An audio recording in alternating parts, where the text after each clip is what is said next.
Ako si Filosofia. Hilig kong sagutin ang inyong mga problema. Math? Science? Di niyo masasagot yung mga problema. Ako lang makakasagot ng lahat ng iyon. Tara, maghanap tayo ng mga problema.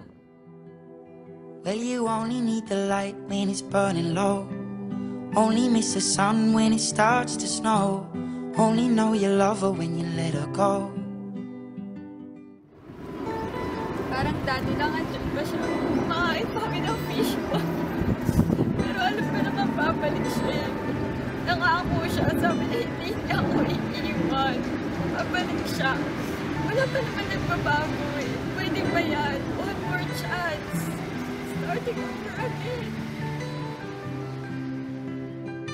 I feel so alone. Nakikinig na ako ng radyo. Baka may ka-advise sa akin.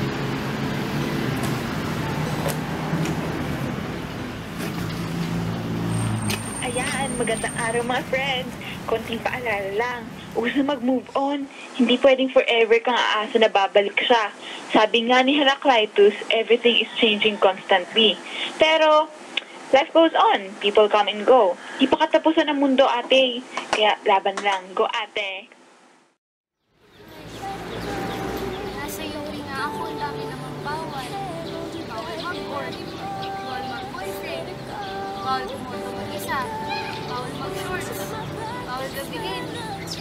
Dami namang bawal. Kailan ba ako mabubuhay nang walang naglilimita sa akin?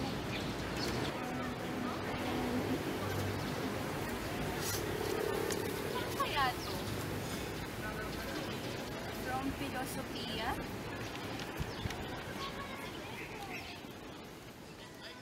Dear ate na may problema sa religion. Dapat palang una, inalam mo niya yung mga responsibilities bilang kaisa ka sa religion niya. Marami ka naman pwedeng gawin. Pero it boils down to dalawang magagandang choices. Ang una, kung gusto mo talaga ng freedom, kailangan mo talikuran niyang religion na kinakabilangan mo ngayon. Kung gusto mo talagang gawin yung mga gusto mo, wala ka ibang pwedeng gawin, kundi ang talikuran at iwanan niya ang religion niya. At ang pangalawa naman, kailangan mo panindigan yung religion mo. Kung alam mo naman na yan yung ginusto mo noon pa lang, dapat mong i-embrace kung ano man yung nariyan sa religion. Sa huli, nasa sa iyo pa rin ang mga desisyon. Set your priorities, ate. Kung kailangan mong mamili talaga, piliin mo mas tama. Yun lang. God bless. XOXO. Mama Chuchu. I love you.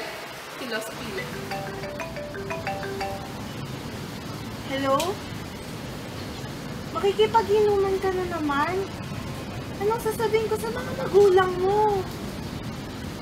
Grabe, last week ganyan na naman, tapos ngayon na naman. Sige, wait lang po. Ano ba yan? Best friend ko siya.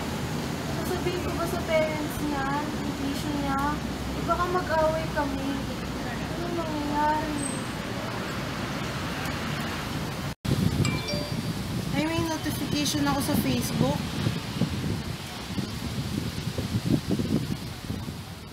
Mahirap nga yung sitwasyon mo. Ngayon, torn ka between lying for your best friend or telling the truth na magulang niya. Kapag sinabi mo na sa parents niya, mas magbe-benefit iyon sa inyong lahat. Mas magiging okay ang relationship nila, naiwasan na ang bad habit niya ng paglalasing at di ka na mahirapang magsinungaling. Ginagawa mo rin yan para sa kabutihan ng kaibigan mo. Maaring ma-hurt siya at first, pero in time, ma-realize niya rin na tamang ginawa mo. I hope nakatulong. Joke! Nakakatulong talaga ako sa'yo. Love you, XOXO, Philosophy. Tagilid na naman yata ako sa middle. Dos lang, 5 na agad yung kunin nila. Ayoko naman dito sa course na to, yung sila lang yung namili. Lahat na lang pinipili nila. Kulang na lang pati na rin ko. Wala. Pati na lang kaibigan ko.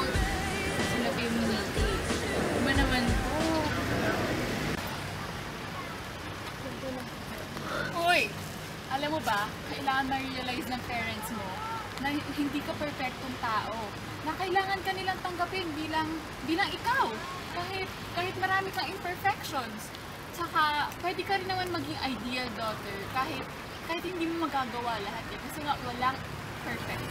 Walang perfect. Kaya kailangan tandaan. Oo nga, no.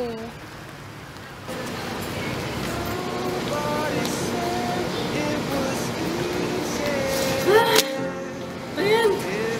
Hindi na naman ako papasa dito. Kakasabi lang yung siya nakpas. Ba't ko naman kaya ito? Kaya ang mangyayari pag dinarap ko siya? Hindi ko alam ang gagawin ko. Bayan. Kainis. Ang bilis mo naman sumuko, ate. Trap agad. Kaloka ka. Hinto gawin mo. Mag-alay ka ng dugo ng manok kay Uble. Joke lang, ate. Di pag-asa pa, no? Ano mas pipiliin mo? Isang gabi ng pag-review o isang sem ulit? Go, ate. Kaya pa yan. Love you. Mama chup chup. Exo exo. Philosophy. Natanggap ko na yung gift mong soft toy.